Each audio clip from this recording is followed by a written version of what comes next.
हीरी है पल इयां गए सब जी लेने ते एका गए जन्म सुधारी ले इस बहाने किन्ने पी लेने एका गए जन्म सुधारी ले इस बहाने किन्ने पी लेने ते अगर इजाजत हो तो दो शेर और भी थोड़ा मैडम ने व्हाट्सएप की गल की सोनिया मैम ने तो मैं फेसबुक एक दो शेर पढ़ा लंघदे ने जिसलै ओ टुक टुक दिखी है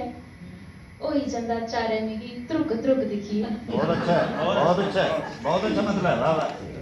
शुक्रिया लंघदे ने जिसलै ओ टुक टुक दिखी है ओ ही जंदा चारे मिगी त्रुक त्रुक दिखी है ते मुंह जोर बड़ा भावें दिले दा तां माड़ा नहीं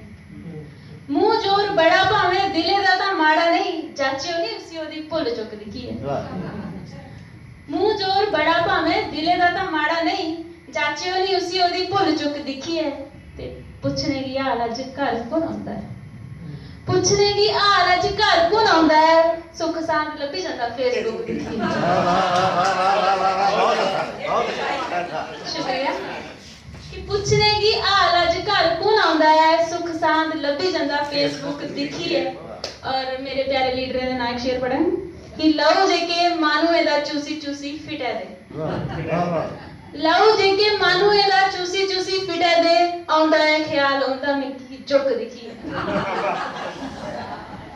लहू जेका मानू एदा चूसी चूसी फिटे दे आउंदा है ख्याल आउंदा मिकी चुक दिखी है शुक्रिया जी।